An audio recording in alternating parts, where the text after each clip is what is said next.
Good morning, welcome to news analysis. నేను జ్యోత్స్న. డిస్కషన్లోకి వెళ్లే కన్నా ముందు వివిధ పత్రికల్లో వచ్చిన వార్తా కథనాలను ఒకసారి చూద్దాం. తెలంగాణ వార్తా పేపర్స్ చూసినట్టయితే ముందుగా ఈనాడులో మనకు తెలంగాణ రైజింగ్ అన్స్టాపబుల్ అంటూ వార్తను హైలైట్ చేస్తూ ప్రపంచ దేశాలతో పోటీ పడేందుకు సిద్ధమయ్యాం, 2047 నాటికి దేశ జీడీపీలో 10% వాటా అందిస్తాం, $3 ట్రిలియన్ ఆర్థిక వ్యవస్థ మా బృహత్తర లక్ష్యం. గ్లోబల్ సమ్మిట్ ప్రారంభ ప్లీనరీలో సీఎం రేవంత్ రెడ్డి నిన్న గ్లోబల్ సమ్మిట్ ప్రారంభమైన విషయం మనకు తెలిసిందే కదా. ఈ సమ్మిట్లో సీఎం మాట్లాడుతూ మా బృహత్తర లక్ష్యం $3 ట్రిలియన్ అని అన్నారు. ఇక 2047 నాటికి దేశ జీడీపీలో 10% వాటా అందిస్తాము అని చెప్పేసి ధీమా వ్యక్తం చేశారు. తెలంగాణ రైజింగ్ అనేది అన్స్టాపబుల్ అని చెప్పేసి అంటున్నారు. ఇక దిగ్గజాల నోట తెలంగాణ రైజింగ్, రాష్ట్ర విజన్ను కొనియాడిన అతిథులు, సుమారు 3000 మంది దేశ విదేశీ ప్రతినిధుల రాక, ఆకట్టుకున్న డిజిటల్ హంగులు, అట్టహాసంగా ప్రారంభమైన తెలంగాణ గ్లోబల్ సంబురం అంటూ ఈ వార్తనిచ్చారు. అండ్ దీంతో పాటు నిన్న తొలి రోజు పెట్టుబడుల ధమాకా అంటూ 3,97,500 కోట్లు సమ్మిట్లో ముఖ్యమంత్రి అండ్ మంత్రుల సమక్షంలో చర్చలు, ప్రభుత్వంతో పలు కంపెనీల ఎంఓయూలు అంటూ వార్తను హైలైట్ చేసింది ఈనాడు. అండ్ దాంతోపాటు ఈ ముస్లిం లీగ్కు మోకరిల్లిన కాంగ్రెస్ అంటూ వందే మాతరం పైన ముస్లింలకు బుజ్జగింపులే, సామరస్యం పేరుతో దానిని ముక్కలు చేసింది, నెహ్రూది ద్రోహం, లోక్సభలో విరుచుకుపడ్డ మోదీ, ఆరోపణలకు ప్రత్యేక చర్చ పెట్టండి అన్న ప్రియాంక. నెక్స్ట్ ఆంధ్రజ్యోతి, ఇక్కడ పెట్టుబడుల సునామీ అంటూ నిన్న గ్లోబల్ సమ్మిట్కు సంబంధించే తొలి రోజు ఎన్ని పెట్టుబడులు వచ్చాయి అనేది వార్తను హైలైట్ చేస్తూ ఆ కంపెనీల ప్రస్తావన, ఎవరెవరు ఎంత పెట్టారు అండ్ ఏ కేటగిరీస్కి సంబంధించి అనేది ఇక్కడ ప్రస్తావిస్తూ ఫస్ట్ డేనే 35 కంపెనీలు 2,43,000 కోట్ల ఇన్వెస్ట్మెంట్స్ అంటూ ఈ వార్తనిచ్చారు. ఇక వందే మాతరానికి నెహ్రూ ద్రోహం, జిన్నాకు తలొగ్గి గేయాన్ని చిన్నాభిన్నం చేశారు అని చెప్పేసి నిన్న లోక్సభలో మోదీ ఆరోపించినటువంటి క్రమంలో సామాజిక సామరస్యం ముసుగులో రెండు చరణాలకు కుదించారు. ఇప్పటికీ అదే బుజ్జగింపు రాజకీయం, కాంగ్రెస్పై ప్రధాని ధ్వజం, తిప్పికొట్టిన ప్రియాంక. బెంగాల్ ఎన్నికల కోసమే ఈ అంశంపై చర్చ, స్వతంత్రం కోసం నెహ్రూ 12 ఏళ్లు జైల్లో ఉన్నారు, మోదీ ఆత్మవిశ్వాసం తగ్గుతోందన్న కాంగ్రెస్ నేత, కాంగ్రెస్లో పశ్చాత్తాపమే లేదని బీజేపీ ఆగ్రహం, లోక్సభలో 11 గంటలకు పైగా సుదీర్ఘ చర్చ అంటూ ఈ వార్తనిచ్చారు. ఇక 7వ రోజు అంతే అంటూ ఇండిగోల కొనసాగింది. సోమవారం 562 విమానాలు రద్దయ్యాయి, 6 మెట్రో ఎయిర్పోర్ట్లపై ఇండిగో తీవ్ర ప్రభావం చూపింది. సమస్య తీవ్రంగా ఉంది అని చెప్పొచ్చు. 10వ తేదీకి దారిలోకి. ఇక ఇండిగో కేంద్రం జవాబు చెప్పాలి, లోక్సభలో విపక్షాలు, కఠిన చర్యలు తప్పవు, 2 రోజుల్లో పరిస్థితి మార్చాం, రాజ్యసభలో రామ్మోహన్ నాయుడు, విమర్శలు పట్టించుకోవద్దు అన్న ప్రధాని అండ్ కేంద్ర మంత్రికి ప్రధాని దన్ను. నెక్స్ట్ నమస్తే తెలంగాణ, ఇక్కడ సమ్మిట్కు సంబంధించే ఇచ్చారు బట్ విమర్శనాత్మక కథనం అని చెప్పొచ్చు. గ్లోబల్ సమ్మిట్ అంటూ ఫ్యూచర్ సిటీ వేదికగా కాంగ్రెస్ సర్కార్ ఫ్లాప్ షో అంటూ నమస్తే తెలంగాణ కథనాన్ని ప్రచురించింది.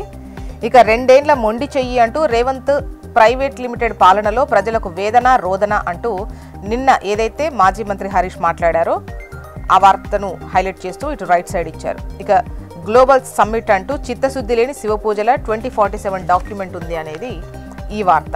ఇక హామీల ఎగవేత, జనం నిలదీత, కాంగ్రెస్పై పల్లెపోరు, నేతలకు నిరసన హోరు అంటూ కథనాన్ని చూడొచ్చు. ఇక ఫ్యూచర్ సిటీ చెల్లదు, గ్లోబల్ సమ్మిట్ వేళ ప్రభుత్వానికి ఫార్మా రైతుల షాక్ అంటూ ఈ వార్తనిచ్చారు. Next Hans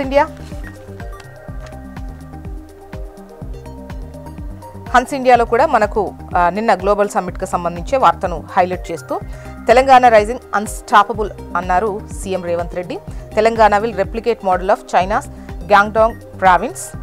and Revanth said that 10 years after the formation of Telangana, the government is now trying to make it India's most developed state and one of the best in world. MOUs worth 2.43 lakh crore inked on Global Summit's first day. And Center committed to work with Telangana, Kishan Reddy. Vision document will transform Telangana into developed state, Bhatti Vikramarka. Telangana progressing towards $3 trillion economy, Governor. And the next news, Vande Mataram stood rock solid against British, says Pradhan Mantri. Indigo cancels 562 flights from 6 metro airports. Will take strict action against Indigo, says Ministry. Aviation Minister K.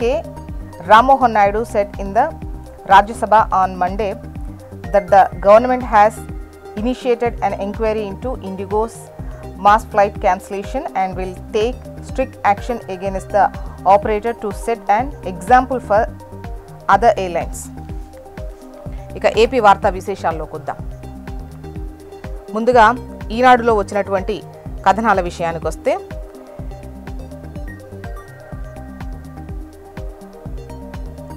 మనకు ప్రధాన వార్తగా మన GSDP భేష్ అంటూ ముఖ్యమంత్రి చంద్రబాబు నాయుడు ఏదైతే మాట్లాడారో, రాష్ట్ర స్థూల ఉత్పత్తిలో వృద్ధి రేటు బాగుంది అని ముఖ్యమంత్రి చంద్రబాబు నాయుడు అన్నారు. ఈ ఆర్థిక సంవత్సర రెండో త్రైమాసికంలో ఏపీ జిఎస్డిపి వృద్ధి అంచనాలు 11.28% నమోదయ్యాయి.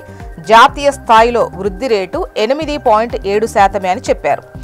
స్వర్ణాంధ్ర విజన్ 2047కు అనుగుణంగా ఈ ఆర్థిక సంవత్సరంలో 17.11% వృద్ధి సాధిస్తామని ప్రకటించారు. ఇందుకోసం రంగాల వారి ప్రత్యేక వ్యూహాలతో ముందుకెళ్తున్నామని పేర్కొన్నారు. జీఎస్టీపీ పెరిగితే ప్రజల జీవన ప్రమాణాలు మెరుగుపడతాయని, తలసరి ఆదాయంతో పాటు కొనుగోలు శక్తి పెరుగుతుందని వివరించారు.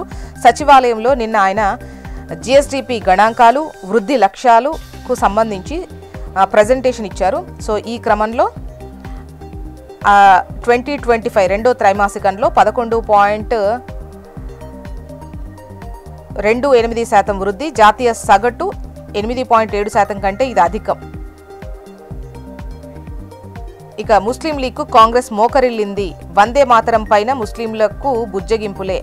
సామరస్యం పేరుతో దానిని ముక్కలు చేసింది. మహాత్మాగాంధీ ఆకాంక్షను తోసిరాజింది. నెహ్రూది ద్రోహం, లోక్సభలో విరుచుకుపడ్డ ప్రధాని. ఆరోపణలకు ప్రత్యేక చర్చ పెట్టండి అన్న ప్రియాంక.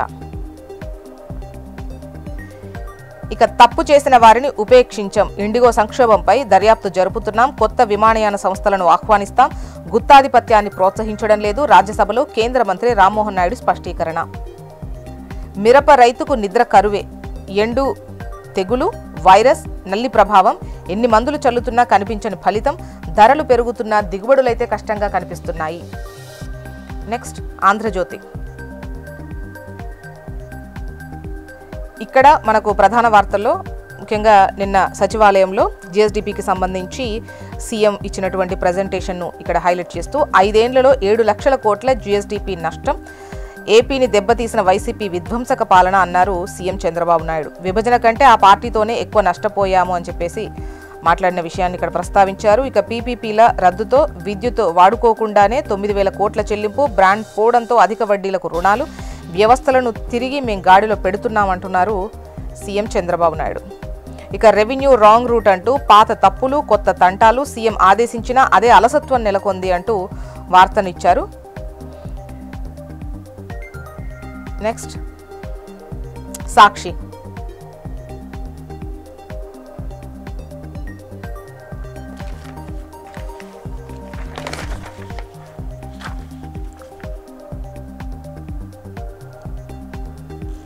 సాయం మరిచి వెన్ను విరిచి అంటూ వార్తను హైలైట్ చేస్తూ సాక్షి కథనాన్ని ఇచ్చింది. నెహ్రూ విశ్వాస ఘాతుకం అంటూ వందే మాతరంకు సంబంధించి లోక్సభలో చర్చ సందర్భంగా కాంగ్రెస్పై ప్రధాని చేసిన ఆరోపణలను ఇక్కడ హైలైట్ చేస్తూ సాక్షి కథనాన్ని ప్రచురించింది. రైట్, మొత్తానికి ఇవి ఇవాళ వివిధ పత్రికల్లో వచ్చినటువంటి వార్తా కథనాలు. ఇప్పుడు ఒక చిన్న బ్రేక్ తీసుకుందాం. బ్రేక్ తర్వాత డిస్కషన్లోకి వెళ్దాం. Stay tune.